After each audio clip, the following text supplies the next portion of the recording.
हिंदी भाषा के उद्भव और विकास की कहानी में सिर्फ संस्कृतियों का योगदान नहीं है, वहाँ की नदियों का योगदान भी उतना ही महत्वपूर्ण है। जैसे सिंधु संस्कृति और सिंधु नदी। हिंदी भाषा का उद्भव और विकास कहाँ से और कहाँ तक माना चाहिए, इसे लेकर विद्वानों के बीच में मतभेद है। हिंदी भाषा का विकास 10वीं शताब्दी में शुरू हुआ। इस मत को लेकर अधिकांश इतिहासकार सहमत दिखाई देते हैं। कहीं न कहीं भाषा का विकास का अध्ययन सुविधा के लिए नाम और तिथि के अनुसार विभाजन उचित है। जैसे आदिकाल, भक्तिकाल और रीतिकाल, आधुनिक काल।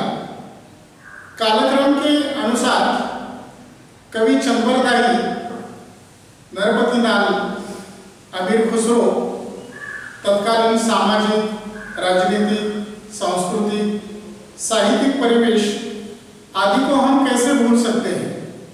कबीर, जायसी, सूर, तुलसी, मीराबाई, बिहारी के बिना भक्तिकाल और रीतिकाल का अध्ययन अधूरा है।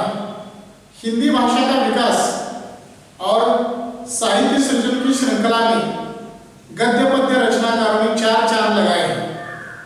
भारतीय संस्कृति और हिंदी भाषा का संबंध अब भारत देश तक सीमित नहीं रहा है, अपितु विश्व स्तर पर भी भारतीय संस्कृति और हिंदी भाषा के प्रति विविध दृष्टिकोणों से देखा जाता है।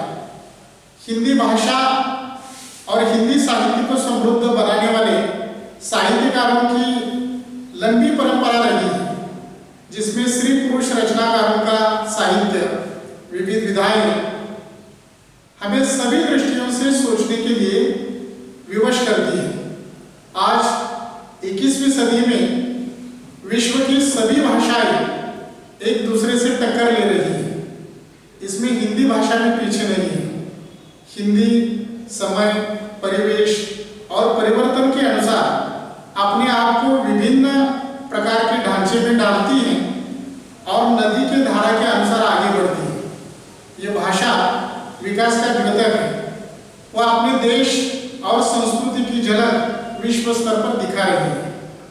आधुनिक हिंदी साहित्य में स्त्री पुरुष रचनाकारों ने विश्व स्तर पर हुए परिवर्तन से प्रभावित होकर अपने देश की स्थिति, समस्या, मानसिकता को ध्यान में रखते हुए साहित्य सृजन करने का सफल प्रयत्न किया है, जिसमें छायावाद, प्रगतिवाद, हालावाद, प्रयोगवाद, साठोत्तरी साहित्य, नाटक, कहानी, उपन्यास, एकांकी साहित्यतर विधाओं का और रचनाकारों का योगदान अमूल्य रहा है।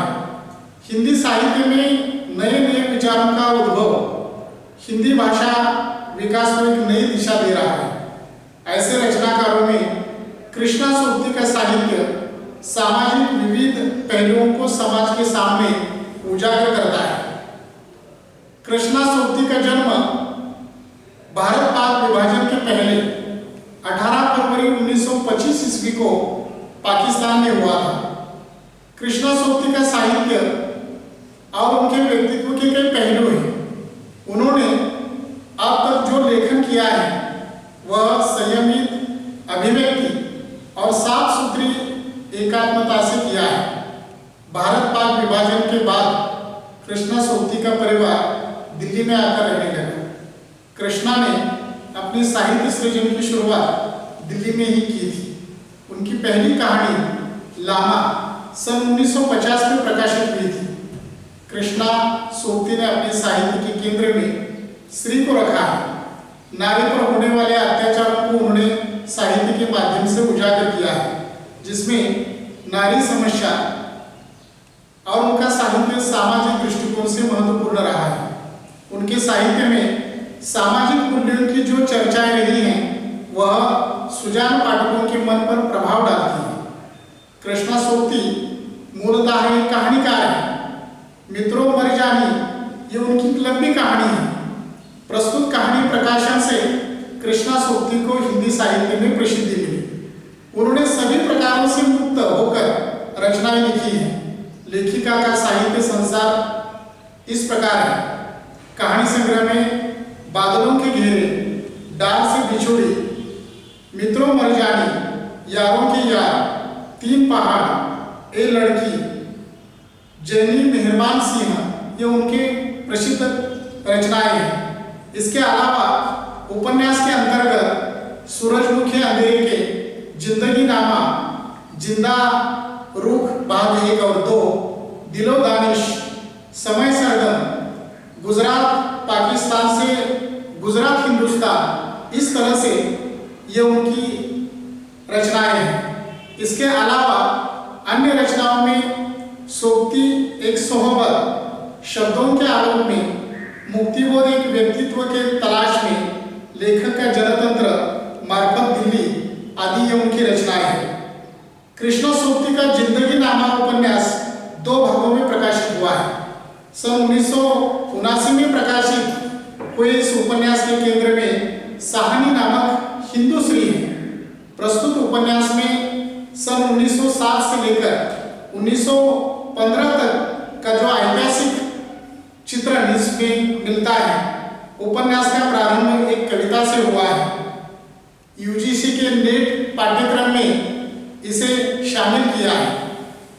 प्रस्तुत उपन्यास की कई विशेषताएं हैं, जैसे इसमें न कोई नायक है, न कोई खलनायक है, सिर्फ लोग हैं।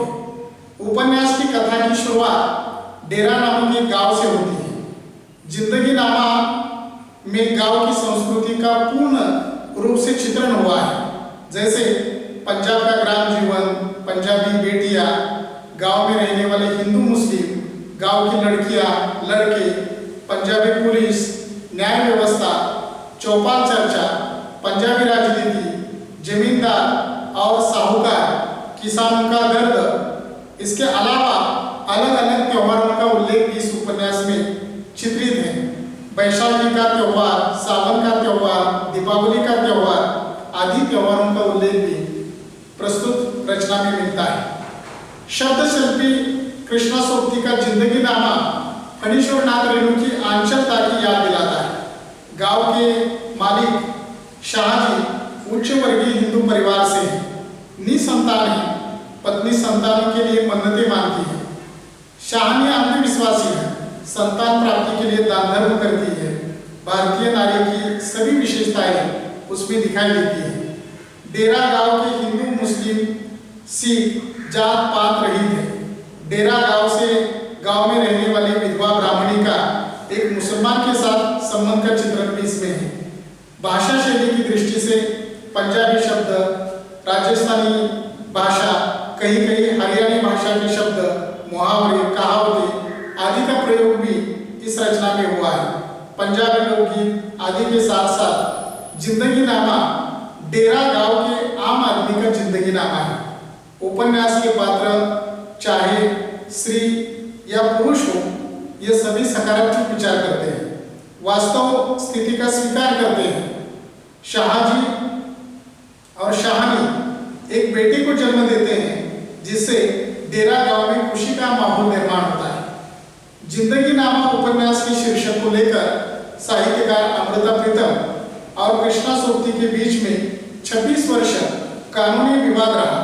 सन 1911 में अमृता प्रीतम की मृत्यु के बाद यह सब खत्म हुआ। उपन्यास का अंत गुरु गोविंद सिंह की वाणी से हुआ है, जिसका सार है कि जुर्म के खिलाफ तलवार उठानी चाहिए।